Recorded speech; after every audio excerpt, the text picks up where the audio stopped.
Class দেখাতে সময় লাগবে না, খেয়াল করেন। আমাদের গুগল অ্যাডস অ্যাকাউন্টের ইন্টারফেস হচ্ছে এটা। সো এদের যতই টাকা দিবেন এরা সবসময় একটা নোটিফিকেশন দিয়ে রাখবে ব্যালেন্স ইজ রানিং লো, মানে এটা ওদের ক্যারেক্টার, এরা কিছু বলতে চায় না। তবে গুগলের ভেরিফিকেশন জটিলতা নাই, একদমই সিম্পল। গুগল অ্যাকাউন্ট ফেসবুকের মতো ব্যান হয় না, রেস্ট্রিক্ট হয় না, খুব গুরুতর কারণ ছাড়া। তো গুগল হচ্ছে একে ডলার দিবেন, টাকা পয়সা দিবেন, ও ঠান্ডা, ও আপনাকে ডিস্টার্ব করবে না, ঠিক আছে? এটা হচ্ছে গুগল। সেটা হচ্ছে গুগলের নর্মাল ইন্টারফেস, আপনাদের এখানে 000 থাকবে। সো গুগলে অনেক কিছু বিষয় থাকে, গুগলের উপরে 3 মাস বা 4 মাসের একটা কোর্স করলে আপনাদের জন্য সব থেকে বেস্ট হয়। কারণ হ্যাঁ, আমি শেখানোর পর আপনি একটা পর্যায়ে আসবেন, অ্যাড চালাইতে পারবেন, ধারণা পাবেন, কিন্তু গুগলের প্ল্যাটফর্ম আরো গভীর, আরো বড়। সো ফেসবুক আর গুগল টার্গেট, মানে জীবনে যদি এই দুইটাও শিখতে পারেন আপনার স্মুথলি দিন চলে যাবে। স্মুথলি মানে ডাল ভাত খেয়ে যাবে এমন না, পোলাও বিরিয়ানি খেয়ে দিন কাটাইতে পারবেন।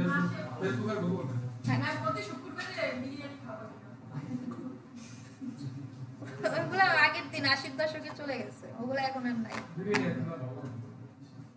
আচ্ছা, যা খুশি খায়। এই হ্যাঁ, রেকর্ড হচ্ছে। আচ্ছা, সো এখানে গুগলের হচ্ছে সমস্ত ডিটেলস দেখায়, আপনাকে সমস্ত রকমের স্বাধীনতা দিবে, আপনি চাইলে কিলোমিটার, মাইলস সব ভাবে ট্র্যাকিং করতে পারবেন, এটা হচ্ছে বিষয়। সো তারপর হচ্ছে আপনার বিষয়, আপনি কিভাবে করবেন। রেকর্ডিং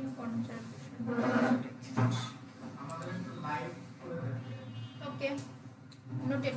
লাইভ আমি চালাই, ইভেন আজকে পেমেন্ট করছি, গতকালও চালাইছি লাইভ। এটা আপনারাও দেখেন, মনে হয় ক্লাসে দেখেন না আমি যখন কাজ করি? হ্যাঁ, আমি ক্লাসেও কাজ করি। আচ্ছা ঠিক আছে, আপনারা ক্লাসটা বুঝেন, দেখাই দেব। ফেসবুক দেখাইছি না? রেকর্ডিং স্টার্ট করে দিচ্ছি। এটা হচ্ছে আমাদের হোম পেজ। এখানে আপনি যা চালাবেন, ইমপ্রেশন, ভিউ, মানে এটা হচ্ছে ভিউ কেন, এটা ইউটিউবে চালানো হয়েছিল এই জন্য ভিউজ দেখাচ্ছে। আপনি মূলত এখান থেকে সিটিআর এর ফুল মিনিং কি? No no no, CTR click through rate, এটা ডিটেইলস পাবেন সামনে, নাম শুধু জেনে রাখেন। সিপিসি, এটা কস্ট পার ক্লিক, প্রতি ক্লিকে কত গেছে। CPM, cost per minute. Oh god, মানে 1 মিনিটে কয়বার ক্লিক করছেন নাকি? কস্ট পার ইমপ্রেশন, সিপিএম মানে হচ্ছে কস্ট পার ইমপ্রেশন, হ্যাঁ, কত পার মিনিটে। কস্ট সিপিভি মানে কি? আই দেয় না। সিপিএম মানে ইমপ্রেশন ধরে, যে আপনার প্রতি 1000-এ ইমপ্রেশন হলে একটা পার্সেন্টেজ কাটে, তখন হচ্ছে সিপিএম ইউজ হয়। আমরা যেমন বিদেশে বা ইন্ডিয়ায় কি বলে, রুপি বলে টাকাকে, আমেরিকায় কি বলে, ইউএসডি বলে, আমরা কি বলি, টাকা বলি। সো কখন কিভাবে কাটবে এগুলো হচ্ছে সেই এক একটা প্রতীক, আপাতত এটাই জেনে রাখেন। সিপিভি ফুল মিনিং কি? কস্ট পার ভিউ, মানে প্রতিটা ইউটিউবে একটা ভিউ হলে কত কাটবে, ঠিক আছে? পার ভিউর জন্য কত কাটে, একজন দেখলে 1 টাকা কাটবে, এটা কস্ট পার ভিউ। তাহলে এগুলো আমরা নতুন পেলাম। সিটিআর মানে ক্লিক থ্রো রেট, সিপিসি মানে কস্ট পার ক্লিক, সিপিএম পার 1000 ইমপ্রেশনে কত যাচ্ছে সেটা বোঝায়, CPV cost per view, view rate, instruction, এগুলো পারবেন, এগুলো তার কিছু নেই। সো মানে এগুলো জাস্ট আপনি কোন ভাবে রেজাল্টটা দেখতে চাচ্ছেন। তো এখানে দেখুন সিপি ভিউজ দেয়া, মানে ভিউ কত হয়েছে এরকম একটা। আচ্ছা, সো এটা গেল হোম পেজ। আর এবারে সিপিসি, এগুলো আস্তে আস্তে বুঝে যাবেন। আর এখানে একটা ম্যাপ দেয়, ম্যাপ হচ্ছে কি আর্নিং এর সাথে কত ভিউ হলো, আপ ডাউন হলো কিনা সেটার একটা সমন্বয়। ম্যাপটা খুব কাজে লাগে না, তবে অনেকে ডিজাইন করে, পোর্টফোলিও ডিজাইন কিভাবে করে, এই জায়গা থেকে স্ক্রিনশট নিতে হয়, অথবা এখান থেকে স্ক্রিনশট নিয়ে এইখানে যে রেজাল্টটা আছে এটাকে হাইলাইট করতে হয়, ঠিক আছে? স্ক্রিনশট নিয়ে হাইলাইট দিতে হয় গুগল অ্যাডস, আর মাঝখানে এই স্ক্রিনশটটুক থাকে, ঠিক আছে, যে প্রেজেন্টেশন করছি না আমরা ওইভাবে করে পোর্টফোলিও করতে হয়। ডিজাইনটা বুঝছেন? এইখান থেকে একটি স্ক্রিনশট নেবেন। আপনাদের যদিও সব 0 না, আচ্ছা ওটা ট্রিক্স আছে, ওটা ট্রিক্স শেখাই দিব না। 0 ট্রিক্স আছে, শেখানো যাবে। সবকিছুর ওষুধ আছে, ওষুধ নাই কিসের। সো এইখান থেকে স্ক্রিনশট নেবেন, ক্যানভাতে যাবেন, এটা আপলোড করবেন, হেডলাইন দিবেন গুগল অ্যাডস, আর নিচে দিবেন অর্ডার নাও। ঠিক আছে, মাঝখানে সংখ্যাটা আপনি এডিট করে দিবেন। এডিট না করলেও কাজ করা যাবে। কিভাবে আমি এটা নেক্সট দেখাবো, আপনারা মনে করাই দিবেন, নাইলে পারবো না। আচ্ছা, অ্যাডমিন একদম নিচের থেকে শুরু করতে হবে। সব ক্লাসের কিন্তু একটা রুলস থাকে, সব কাজের একটা রুলস থাকে। কোনোটা প্রথম দিক থেকে শুরু হয়, কোনোটা শেষ থেকে শুরু হয়। তো আমরা অ্যাডমিন থেকে যাব। অ্যাডমিনে অ্যাকাউন্ট সেটিংসের কিছু অপশন আছে। সো এখানে হচ্ছে আপনার অ্যাকাউন্ট নেম শর্মিলা আচার্যি। ধরেন আপনি দারাজে কাজ করবেন, তখন দারাজ হবে। আপনি যখন ইভ্যালিতে কাজ করবেন তখন ইভ্যালি হবে। আপনি যখন আলিবাবায় কাজ করবেন তখন আপনার অ্যাকাউন্টের নাম হবে আলিবাবা। এটা কোনো বিশেষ ভেরিফিকেশন দরকার হয় না, আপনার মনে রাখার সুবিধার জন্য এরকম একটা নিয়ম করতে হয়। ঠিক আছে, এই নাম চাইলে, এটা হচ্ছে অ্যাকাউন্ট ক্রিয়েশনের সময় দিতে হয়, আপনি চাইলে পরে এখান থেকে চেঞ্জ করে নিতে পারেন। It's your choice. Account status active, তো এগুলো বেসিক জিনিস, এগুলো আপনি বুঝবেন। টাইম জোন GMT+6, এটা অ্যাকাউন্ট খোলার সময় একবার চাইবে, আপনি তখন দিয়ে দিবেন। এখানে আর তেমন কিছু নেই, জাস্ট আপনার অ্যাকাউন্টের বেসিক যে সেটিংস আছে সেগুলো, এগুলো আর চেঞ্জ না করলেও চলে। হ্যাঁ, এগুলো কোনো বিশেষ কাজে আসতেছে না। এইখান থেকে দেখুন, আমরা অ্যাডমিন থেকে account settings, preference, notification, access and security, আমরা অ্যাক্সেস অ্যান্ড সিকিউরিটিটা দেখে নিই।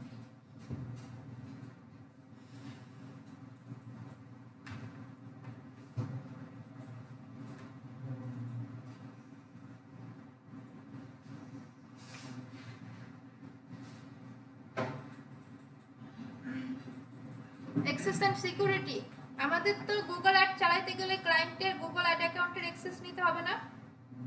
তার জন্য মেন শর্ত হচ্ছে আপনার একটা গুগল অ্যাড অ্যাকাউন্ট থাকতে হবে।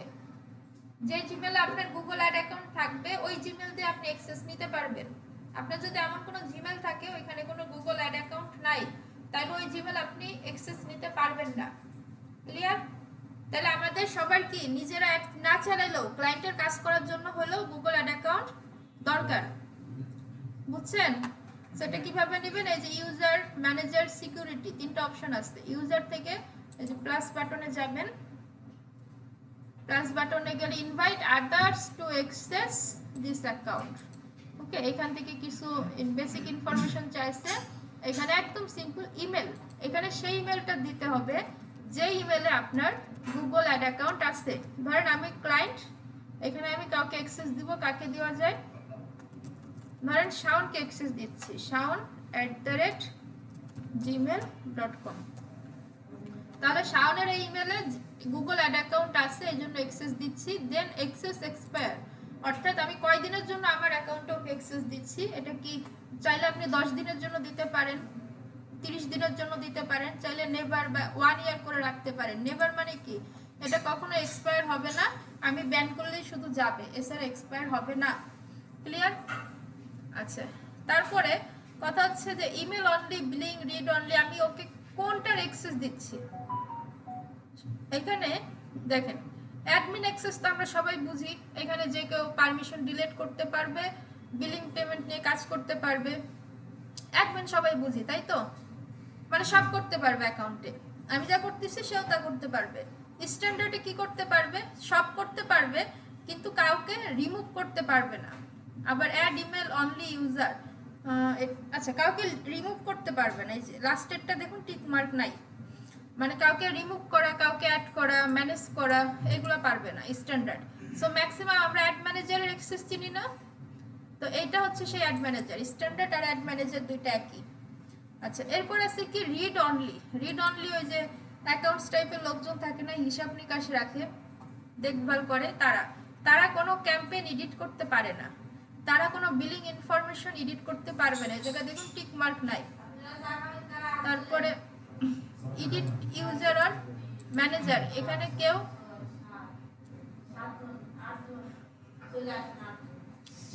অ্যাক্সেস ম্যানেজ করতে পারবে না। ঠিক আছে, অ্যাক্সেস দিতে পারবে না, নিতে পারবে না। তারপরে বিলিং, যারা শুধু বিলিং পেমেন্ট নিয়ে কাজ করবে, অনেক বড় বড় কাজে অনেক হিউজ ডলার মানে 1 লাখ 1.5 লাখ ডলারও খরচ হয় গুগল অ্যাডসে। তো এখানে শুধু বিলিং ইনফরমেশন এডিট করা, চেঞ্জ করা, এই ধরনের কাজেও অ্যাক্সেস দেওয়া যাবে। আর আরেকটা হচ্ছে ইমেল অনলি, যারা এই রিপোর্ট ভিউ করবে ঠিক আছে কিনা এই টাইপের।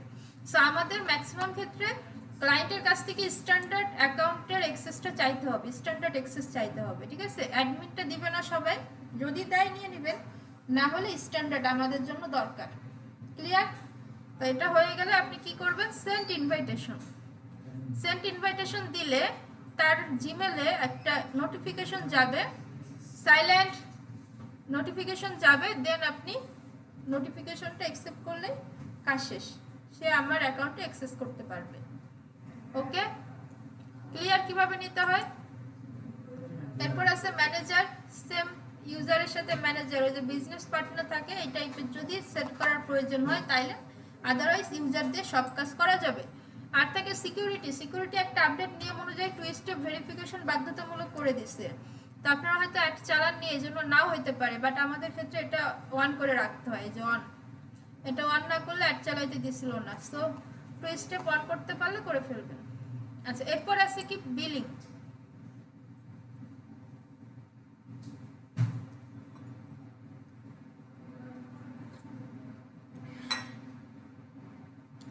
বিলিং এ গেলে, বিলিং এ সব সিমিলার, আমাদের ব্যাংক থেকে একটা ডুয়াল কারেন্সি কার্ড আনতে হবে, দেন বিল পেমেন্ট করতে হবে। সো বিল পেমেন্ট করলে এখানে একটা পেমেন্ট দেখাবে, ঠিক আছে? এখানে যা কস্ট উঠবে, গুগলে আবার এটা সুবিধা, সব কতটুকু খরচ হয়েছে সব পিডিএফ করে দেয়, ভাউচার করে আপনাকে ইমেল করে দেয়, ঠিক আছে? ডকুমেন্ট কতটুকু কি কি খরচ করছেন না করছেন সব কিছু ইনফরমেশন থাকে। ওকে, তাহলে এখানে বিলিং এ একটা বিষয় হচ্ছে কি, আমরা যে করি না, রিসার্চ করে নিই না, ম্যানুয়াল পেমেন্ট, যেমন এই যে মোবাইলে কি 20 টাকা রিসার্চ করি, কথা বলি, টাকা ফুরাই যায়, আবার করি, এমন না? সো গুগল অ্যাডেও এরকম সিস্টেম। আর অটোমেটিক সিস্টেমও আছে, কিন্তু এটা ক্রেডিট কার্ড সাপোর্ট করে বেশি। নর্মাল কার্ড হলে, আপনার ডুয়াল কারেন্সি বা প্রিপেড হলে আপনাকে ম্যানুয়াল সিস্টেম করতে হবে, যে আপনি $20 পেমেন্ট করবেন গুগলে, ওইটা গুগলে থাকবে, দেন আপনি অ্যাড চালাবেন। সর্বনিম্ন $10 করা যায়, ঠিক আছে? ক্লিয়ার? আচ্ছা, তাহলে বিলিং এ এটাই, আর বাকিটা কার্ড আনলে আপনি পেরে যাচ্ছেন, এছাড়া কোনো রিকোয়ারমেন্টস নাই। তবে আপনার একটা বিলিং এ ওই সেটআপের সময় আপনার ওই যে চাইবে, বিন নাম্বারটা, বিজনেস আইডেন্টিফিকেশন নাম্বার, ফেসবুকে আলোচনা করছিলাম না, ওই বিন নাম্বারটা ফেসবুকেরটাই এখানে দিয়ে দিবেন যদি কিনে রাখেন, তাহলে আপনার 15% ভ্যাট যাচ্ছে না, না হলে কিন্তু যাবে। তো আজকে এই পর্যন্ত থাক, নেক্সট ডে আমরা বাকিগুলো জেনে ফেলবো, ঠিক আছে?